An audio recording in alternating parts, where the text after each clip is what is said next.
Hey guys, today guys we are reading chapter 1. So guys, let's get started. I accidentally did something. Redo. Hey guys, welcome back to my YouTube channel. Today guys, we are reading The Puppy Place, where every puppy finds a home. And today's book is Roxy. And guys, we are starting off with chapter 1. Duh. And guys, let's get started with this book. Chapter 1. Did you see the girl who was explaining her experiments on how mushrooms can save the planet? Sammy asked. That was so cool. Charles nodded. She made a whole movie about it and everything, he sighed. I don't think our science fair projects are going to come anywhere close to that, he said. Sammy shrugged. Well, we're only in second grade, he said with a grin. That girl was a senior in high school. Exactly, said Charles' dad from the driver's seat. He met Charles' eyes in the mirror. When you're a high school senior, you can invent some new way for people to communicate or fly into space. But for now, I'm sure Mr. Mason will be happy with I don't know, maybe a project on raising tadpoles. Charles and Sammy cracked up. No, he won't, said Sammy. He made a rule this year, no tadpoles. He said he'll be happy if he never sees another tadpole again, Charles added. He said he's had 6 years of tadpoles, and that's enough. Mr. Mason was always saying funny things. He was the best teacher ever, said Charles, and Charles really wanted to make him proud by doing a great project for the Littleton Elementary School science fair. That's why he had his best friend Sammy had convinced Charles' dad to take them to high school science fair that night after dinner. They'd been hoping to find some inspiration at the fair, but instead Charles just felt overwhelmed. All the projects were so impressive. Did you see that robot? He asked Sammy. The one that could shoot a basketball into a hoop? I think the guy who built it is only a freshman. Everybody's doing robots lately, Sammy said, shrugging. I heard Jason is building a robot for our science fair. Yeah, from a kit his dad bought for him, said Charles. All that shows is that he can follow directions. That guy tonight invented his whole robot from scratch. I heard he's going to enter it in a national robotics competition. Robot, Bobot, Dobot, sang the bean. Oh, Robot, Bobot, Dobot, sang the bean from his car seat. Beep, beep, beep. That's right, said Charles, holding up a hand to give his little brother a high five. Robots say, beep, beep. Boop, boop, said the bean, laughing his gurgly laugh. Goop, goop, zeep, zeep. Charles and Sammy cracked up again. Charles was glad Dad had decided to bring the bean along, even if it meant that they had to walk very slowly through the science fair. It was always fun to go places with the bean because everyone loved him. He got a lot of attention. It was sort of having a cute puppy along.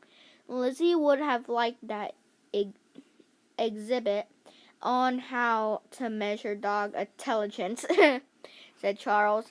His older sister was a total dog expert.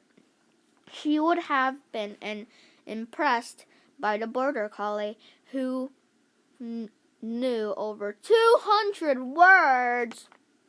What? I think I'm glad that Buddy isn't quite that smart, said Dad. Your Aunt Amanda always says that dogs who are too smart can be trouble. Charles laughed. He was thankful that Buddy had been smart enough and cute enough and charming enough to make the whole Peterson family fall in love with him when he first came to them as a foster puppy. Unlike all the other puppies they had fostered, who had only stayed a short time, Buddy had stayed forever, becoming part of the family. Sometimes Charles still couldn't believe how lucky he was that he and Lizzie had convinced their parents to be a foster family. He loved getting to know each of the dogs they took care of and making sure that each one went to the perfect homes. It was always sad to say goodbye when it was time to let them go, but having Buddy made it easier. With Buddy in the house, there was always a puppy to play with, to tell secrets to, and to cuddle with under the covers at night. I'm thinking more, Sammy announced just then. Charles turned to stare at his friends. Mold? He had asked. Sure, said Sammy. I mean, for my science fair project. What could be easier or more fun? I heard about a third grader who did it last year. You take a bunch of different foods and liquids and leave them sealed up in a plastic bags on the counter for a week or so just to find out what grows on them. Some things grow green or yellow, mold. Some grow long white hairy stuff, and some just get all jellified and gross. He grinned. I'm sure your mom will love that, said Charles' dad. He stopped at the red light and turned to smile at the boys. She will, said Sammy. She's really into science. I bet she'll get her microscope out. She'll probably try to identify every mold. It's my dad who won't like it. He's totally creeped out by moldy stuff. He's always throwing leftovers out, even before they get old. Uppy, said the bean, who had been staring out the window. That's right, we'll see Buddy soon. Charles said he knew that Uppy was sometimes the bean's way of saying puppy. We're almost home, the bean shook his head. Uppy, he said again. He pointed. Uppy, Uppy, Uppy!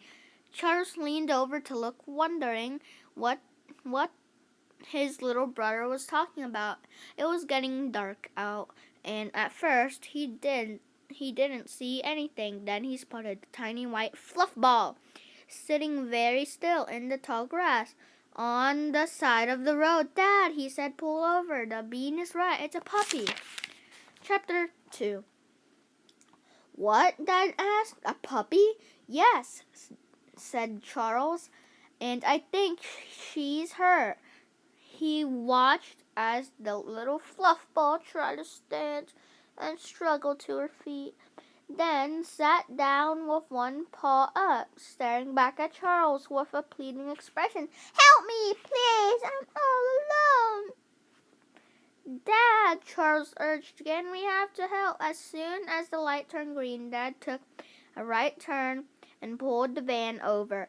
He unbuckled his seatbelt and was out of the van before Charles could say another word. Charles and Sammy unbuckled too. Charles started to get out, but Dad turned around and held up a hand. Hold on there. I want you to stay in the van with the bean. But Charles began. Dad headed toward the puppy. Charles saw him squat down and reach out gently. Oh, please be okay, Charles whispered. Please be okay, little puppy. What's a puppy that young doing out here all by herself? Sammy asked. Poor thing. The boys watched as Charles' dad stood up Again cradling something white and fluffy in his arms, Charles pulled off his sweatshirt. "She'll need a soft place to lie down," he said. He folded up the sweatshirt and put it over his knees. Dad walked up to the van and nodded at Charles to open the door. He leaned over to place the puppy on Charles' lap. "Be very gentle," he said. "I think she might have a broken leg."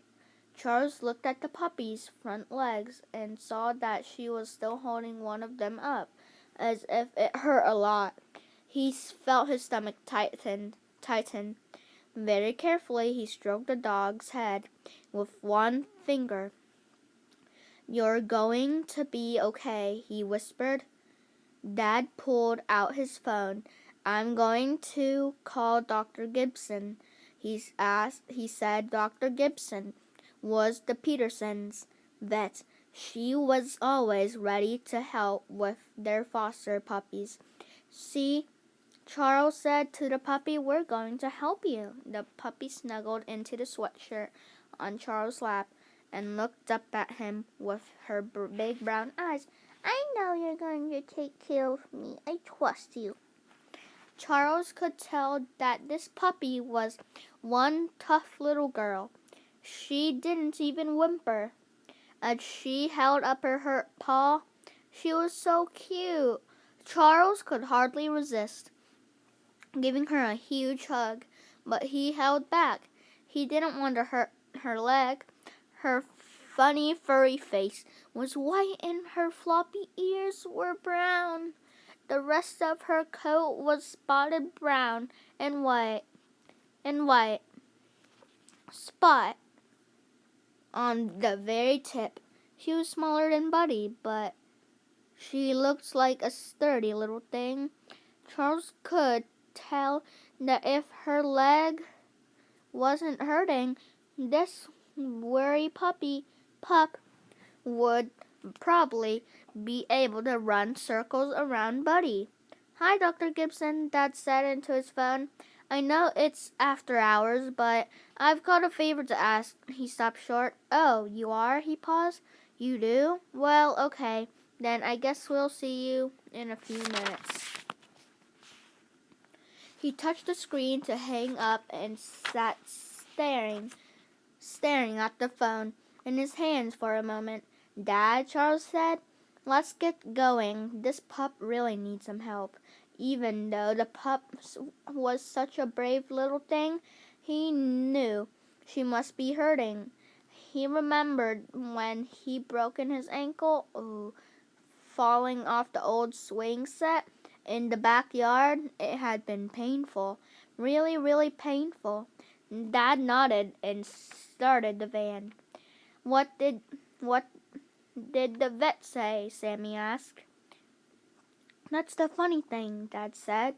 "Dr. Gibson is at her office, even though it's after closing time." She didn't sound surprised at all to hear from me, and she said she had a surprise for us. "Weird," said Sammy. He reached over to stroke the little pup's face.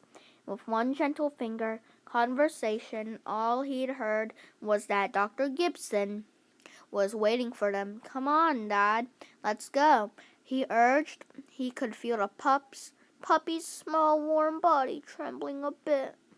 "We're on our way," said Dad, pulling out onto the road. Charles wished Dad could put on a siren, and the way he did when he drove the fire truck.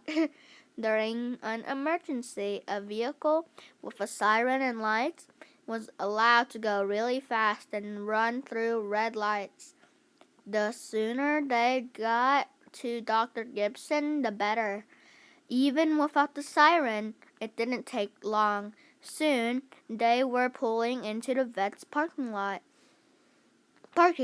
Charles unbuckled as soon as the van came to a stop and leaped out with the puppy in his arms.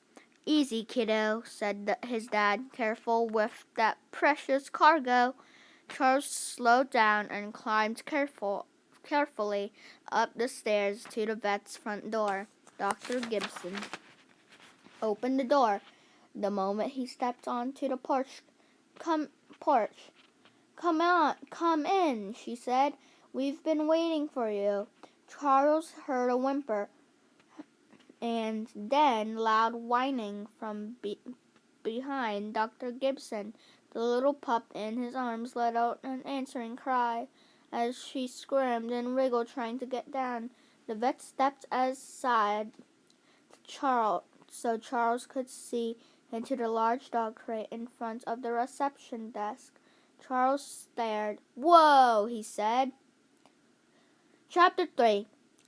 Charles peered into the crate. Staring back at him was a dog who looked a whole lot like the puppy in his arms, only twice as big.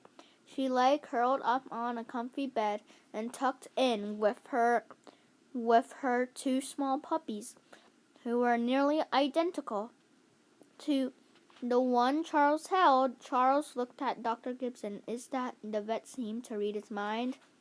She nodded before he even finished his sentence. "I think so, don't you? That's her mom. And her brothers or sisters." Charles didn't really have to ask. He could tell by the looks of the dog and her puppies. And, by the way, the mother dog whimpered and whined as he watched. She stood up and pawed at the side of the crate, whining even more loudly. "Seems like it's time for a family reunion," said Dr. Gibson. "Your pup looks just like her mom and two brothers. I think they're all the same kind of mix. Maybe Cavalier King Charles, Spaniel, and I don't know about Chihuahua, maybe." The puppy in his arms squirmed harder. "Can they say hi?" Charles asked. "Of course," said Dr. Gibson. She went to open the crate. "The mom has been absolutely wild ever since she dropped off here an hour ago. I had put her in the crate because if she was free, she tried to run out the door every 5 seconds. I had a feeling she might be missing one of her pups." The dog flashed out of the crate, a brown and white blur, heading straight for Charles. Quickly, he knelt down, holding the little puppy firmly so she wouldn't jump out of his arms and hurt her leg. The mother dog gently nuzzled and licked the puppy's face, as if she knew her pup was hurt. The little pup couldn't stop whimpering with joy. Mom, I'm so happy to see you." The sound made Charles' heart melt. It was obvious how excited the two dogs were to see each other. Now the two puppies came tumbling out of the crate. They ran scrabbling across the slippery floor to see their sister again. The puppy in Charles' arms began to squirm and whine, but Charles had her snugly. "Her leg is hurt," he told Dr. Gibson. "I don't want to let her down." "Good idea," said the vet. "Let's bring the whole family back to the exam room, and I'll take a look at her. No leashes or collars were necessary." Charles and her dad and the Bean and Sammy followed Dr. Gibson, and the mother dog and the two puppies followed close behind them. It was quite a parade. The puppies scampered clumsily across the floor, while the mother dog pranced along delicately, staring up at the third puppy in Charles' arms. This one must be a little adventurer," said Dr. Gibson, as she took the puppy from Charles and set her on the high exam table. The guy who brought in the rest of the family said he thought he might have seen one puppy running off. He decided it was most important to save the mom, since she and her family were right on the side of the road. I wonder how she got hurt, Dad said. Do you think she might have been hit by a car? Anything possible, said Dr. Gibson. Stray dogs have a tough life, especially young puppies. And at this age, her bones were very fragile and could break easily. She put her stethoscope to the puppy's chest and listened carefully, then began to touch her gently all over. When she touched the hurt leg, the puppy let out a tiny squeal. Charles saw the mother's ear stand up. She whined softly, as if to say, "Be strong, little one." Dr. Gibson felt the leg carefully, watching the pup's face closely. It may only be a sprain, and not a broken bone, she said finally. But the only way to know is to do an X-ray. That will be also help me be sure that nothing else is wrong. Can you all watch the rest of the family while I do that? Charles nodded. Of course, he said. He watched as Dr. Gibson lifted the puppy off the table and headed to the back room. The puppy's mom watched too, but Charles noticed that she didn't whimper. "I think she's happy to know that her puppy is safe," Charles said. "Definitely," Dad agreed. "She doesn't seem as upset anymore, now that she's seen her little girl. Sammy was holding one of the pups. He stroked the tiny head and murmured softly into his ear. "You're safe too," he said. "You've got some big adventures, but you're safe now." Dad held the other puppy while Charles stroked the mother dog's side, trying to keep her calm. "What do you think they were doing on the side of the road anyway?" Charles asked his dad. Dad shook his head, frowning. "Maybe the mom was a runaway. But I have a feeling she's a stray with no home. She isn't wearing a collar, and looked at how you can see her ribs sticking out. The poor thing hasn't had a decent meal in a long time." Charles nodded. The mother dog was very skinny. Her fur was matted in places, and she had a scratch on her face. You've had a tough life," he said to her, "but maybe things will get better now." Dr. Gibson came into the room, cradling the puppy. "Good news," she said. "I don't see broken bones or other problems, so it's probably just a sprain. She'll need some time to heal, but won't need surgery or even a cast." She'll set the puppy down on the exam table and reached for supplies from the cabinet beneath it. The mother dog gazed up at the puppy, but still did not whine.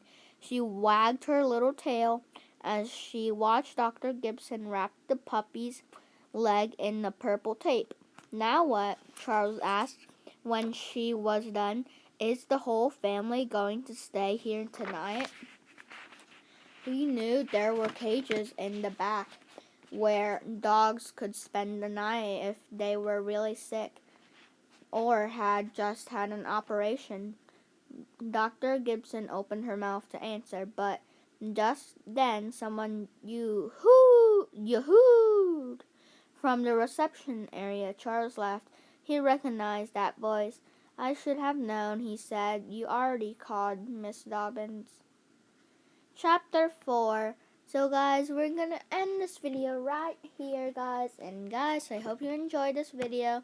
So guys, don't forget to subscribe, like, and comment all down below. So guys, bye. See you next time.